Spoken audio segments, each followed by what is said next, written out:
ടെക്കിൻ്റെ പുതിയൊരു വീഡിയോയിലേക്ക് എല്ലാവർക്കും സ്വാഗതം. നമ്മൾ ഇന്നത്തെ വീഡിയോ എന്ന് പറയുമ്പോൾ റോഡ് മാപ്പിനെ പറ്റിയിട്ടാണ് പറയുന്നത്. ഇതിന് മുന്നത്തെ വീഡിയോയിൽ നമ്മൾ NFT പറ്റിയിട്ട് പറഞ്ഞിട്ടുണ്ടായിരുന്നു.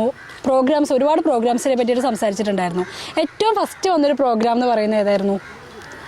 ക്ലാസിക് അല്ലേ? ഈ ക്ലാസിക് വന്ന സമയത്തിന് റോഡ് മാപ്പ് ഉണ്ടായിരുന്നില്ലേ അല്ലേ? റോഡ് മാപ്പിലൂടെയാണ് നമ്മൾ പുതിയ പ്രോഗ്രാമുകൾ ഏതൊക്കെയാണെന്ന് അറിയിച്ചിരുന്നത് അല്ലേ? ഇപ്പോൾ Q1, Q2, Q3 എന്തൊക്കെ സംഭവിക്കുന്നുള്ളത് ഈ റോഡ് മാപ്പിലൂടെയാണ് നമുക്ക് അറിഞ്ഞിരുന്നത്. ഫസ്റ്റ് വന്ന പ്രോഗ്രാം ക്ലാസിക് ആണെന്ന് നമ്മൾ പറഞ്ഞല്ലോ. അപ്പോൾ ഈ ക്ലാസിക് വന്നതിന് ശേഷം റോഡ് മാപ്പിലൂടെ തന്നെയായിരുന്നു അല്ലേ ഇതൊക്കെ നമ്മൾ അറിയുന്ന? അടുത്ത പ്രോഗ്രാം ക്ലാസിക്കാണ് സ്റ്റാർട്ട് ചെയ്തത്. ക്ലാസിക് തന്നെയാണ് ഇന്നത്തെ ടാക്ടൈൽ, അതായത് നെയിം ചേഞ്ച് ചെയ്ത് ടാക്ടൈൽ ആയതാണ്. അപ്പോൾ ഈ ക്ലാസിക് വരുന്ന സമയത്ത് തന്നെ റോഡ് മാപ്പിനെ സംബന്ധിച്ചിടത്തോളം പറയുകയാണെങ്കിൽ റോഡ് മാപ്പ് അന്ന് തന്നെ ക്രിയേറ്റ് ചെയ്തിട്ടുണ്ട്. അപ്പോൾ ഈ റോഡ് മാപ്പ് അന്ന് ക്ലാസിക് വരുമ്പോൾ തന്നെ അതിൽ കാണിച്ചിട്ടുണ്ടായിരുന്നു NFT വരുന്നുള്ളത്, അതായത് റോയൽറ്റി NFT എന്ന് പറയാം. റോയൽറ്റി NFT വരുന്നു പറഞ്ഞിട്ടുണ്ടായിരുന്നു. അതേ ടൈമിൽ തന്നെ, അത് പറഞ്ഞ ടൈമിൽ തന്നെ അന്നൊന്നും ആളുകൾക്ക് എന്താണ് റോയൽറ്റി NFT എന്നൊന്നും കൂടുതൽ ആളുകൾക്കൊന്നും അറിയില്ല. കാരണം പുതിയ ആളുകൾക്കൊക്കെ അറിയില്ല. പക്ഷെ എന്നിട്ടും റോയൽറ്റി NFT വരും എന്ന് പറഞ്ഞു. ആ റോയൽറ്റി NFT വന്നു. പക്ഷെ അതെങ്ങനെ ഏൺ ചെയ്യുക, NFT കിട്ടുക, അത് ഫ്രീ ആയിട്ടാണ് കിട്ടുക എന്ന് പറഞ്ഞിട്ടുണ്ടായിരുന്നു. അതായത് ഈ ടാക്ടൈലിലൂടെ, അതായത് അന്നത്തെ ക്ലാസിക്കിലൂടെ ജോയിൻ ചെയ്യുന്ന ആളുകൾക്ക് കിട്ടുന്ന ഒരു SFC എന്ന് പറഞ്ഞൊരു ടോക്കൺ. ആ ടോക്കൺ ഉപയോഗിച്ചിട്ടാണ് എന്ത് ചെയ്യുക, ഈ NFT കിട്ടുക. അപ്പോൾ അതൊക്കെ കറക്റ്റ് പറഞ്ഞിട്ടുണ്ടായിരുന്നു, റോഡ് മാപ്പിലൂടെ തന്നെ പറഞ്ഞിട്ടുണ്ടായിരുന്നു.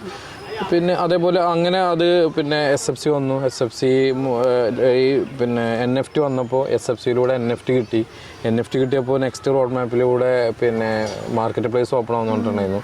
അതേപോലെ മാർക്കറ്റ് പ്ലേസ് ആ പറഞ്ഞ ടൈമിൽ തന്നെ മാർക്കറ്റ് പ്ലേസ് എന്തായി ഓപ്പൺ ആയിട്ടുണ്ട്. അതേപോലെ തന്നെ അന്ന് യൂണിവേഴ്സ് എന്ന് പറഞ്ഞൊരു പ്രോഗ്രാം റോഡ് മാപ്പിലെ ഒരു പ്രോഗ്രാമിന് യൂണിവേഴ്സ് എന്നുള്ളത്.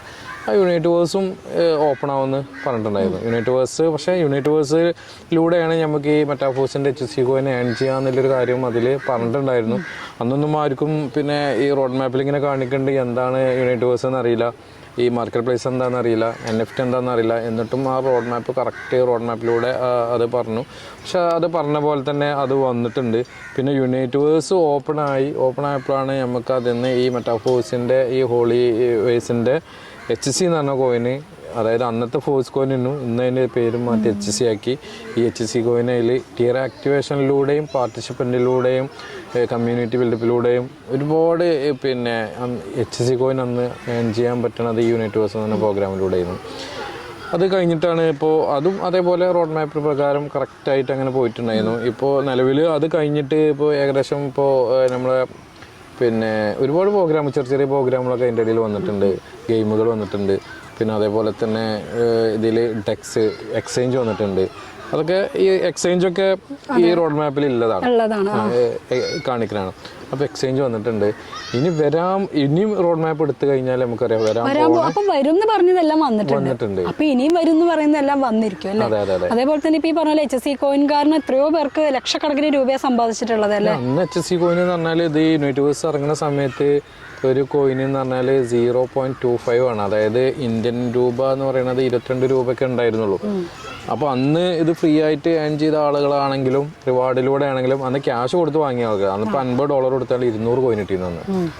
അതായത് $50 കൊടുത്തു കഴിഞ്ഞാൽ 200 കോയിൻ കിട്ടിയിരുന്നു. അപ്പോൾ ഏത് രീതിയിലാണെങ്കിലും അന്ന് കോയിന് കിട്ടിയ ആളുകളെ സംബന്ധിച്ചോളം ഇന്ന് അതിൻ്റെ മൂല്യം എന്ന് പറയുന്നത് 800 രൂപ 700 രൂപയൊക്കെയാണ് അതിൻ്റെ മൂല്യം വരുന്നത്. അപ്പോൾ തന്നെ അതിന് മനസ്സിലാവുമല്ലോ. അപ്പോൾ അന്നൊരു 200 വെറും $50 ചിലവാക്കി, അതായത് 4500 രൂപ ചിലവാക്കിയ ആളെ സംബന്ധിച്ചിടത്തോളം 200 ഇൻറ്റു അന്ന് 200 കിട്ടും. ഒരു 4500 ആണ്. 200 പണ്ട് ഗോൾഡ് വാങ്ങിയിടുന്നത് ഇന്ന് ഗോൾഡ് വാങ്ങിയിടുന്നത് പോലെ തന്നെ. ഗോൾഡിന് പറഞ്ഞൊരു ലിമിറ്റേഷൻ ഉണ്ട്. പക്ഷെ ക്രിപ്റ്റോക്ക് എന്ന് പറഞ്ഞാൽ അതിന്റെ മാർക്കറ്റ് അനുസരിച്ച്, ട്രേഡിംഗ് അനുസരിച്ച് കൂടും കുറയും ചെയ്യും. നല്ല ഹൈപ്പിലേക്ക് പോകും. അതാണ് അതിന്റെ ഒരു പ്രത്യേകത. ഇങ്ങനെയാണ് റോഡ് മാപ്പിനെ കുറിച്ചിട്ട് പറയുകയാണെങ്കിൽ ഇനി വരാൻ പോണ മെറ്റാവേഴ്സും മറ്റുള്ള പ്രൊജക്റ്റുകളും ഗെയിം സോണുകളും സ്റ്റേക്കിങ്ങും ഒക്കെ റോഡ് മാപ്പിൽ കാണിക്കുന്നുണ്ട് കേട്ടോ. അതേപോലെ വാലറ്റ് വരുന്നുണ്ട്, മെറ്റാഫോഴ്സിൻ്റെ തന്നെ വാലറ്റ് വരുന്നുണ്ട്.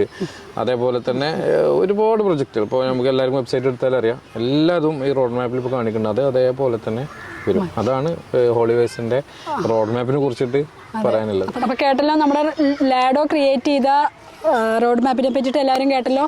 നിങ്ങളുടെ വിലയേറിയ സംശയങ്ങൾ നമ്മളെ അറിയിക്കുക. അപ്പോൾ പുതിയൊരു വീഡിയോ കാണുന്നത് വരെ tata, bye bye, see U.